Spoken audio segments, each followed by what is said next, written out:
पास ले चलिए, मैं उनके प्रश्नों का उत्तर दूंगी।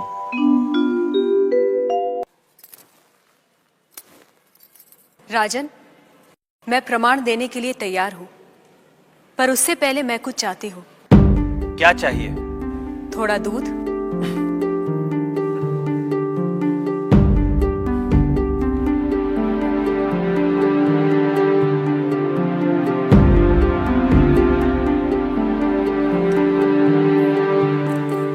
राजन, इस पात्र में आपको क्या दिखाई दे रहा है? दूध? क्या दूध के अलावा कुछ और दिखाई दे रहा है? नहीं। पर मुझे तो मक्खन भी दिखाई दे रहा है। क्या आपको मक्खन दिखाई दे रहा है?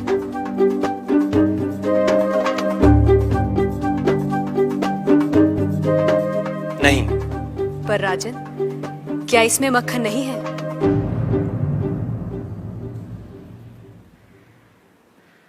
है।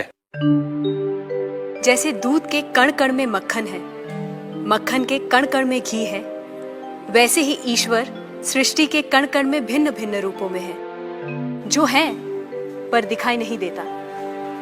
जैसे दूध से मक्खन पाने के लिए उसे मथना जरूरी है, उसी तरह वेदांत के श्रवण, वेदांत का मनन और उसके निहितार्थ पर निरंतर ध्यान के द्वारा ही ईश्वर का अनुभव किया जा सकता है। राजन, क्या आपके पहले प्रश्न का उत्तर आपको मिल गया? मैं मान लेता हूं, पर वो किसे देख रहा है? किस ओर देख रहा है? क्या मुझे एक जलती हुई मोमबत्ती मिल सकती है? राजन, ये रहा आपके दूसरे प्रश्न का उत्तर। प्रकाश की ये लौ कहां देख रही है? किसे देख रही है? ये सभी को देख रही है। सभी और देख रही है। राजन, जिस तरह इस मोमबत्ती का प्रकाश चारों ओर फैला हुआ है, उसी तरह ईश्वर की चेतना चारों ओर फैली हुई है, और उसी चेतना के कारण हम चलते हैं, बोलते हैं और सुनते हैं। जैसे ये प्रकाश सभी ओर देख रहा है, वैसे ही ईश्वर सभी ओर देख रहा है।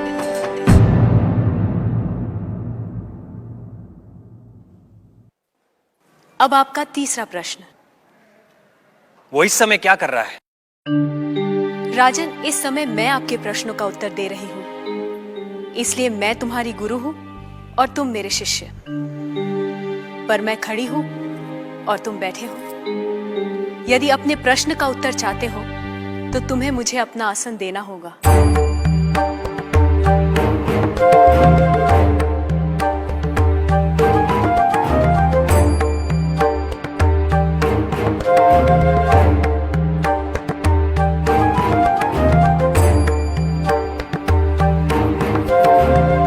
राजन, ये रहा तुम्हारे तीसरे प्रश्न का उत्तर।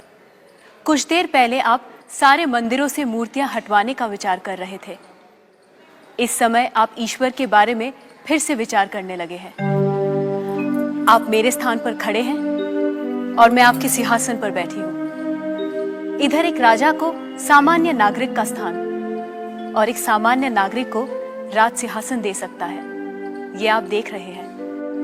आप मेरे स्थान पर और मैं आपके स्थान पर बैठी हूं। ईश्वर इस समय ये करवा रहा है।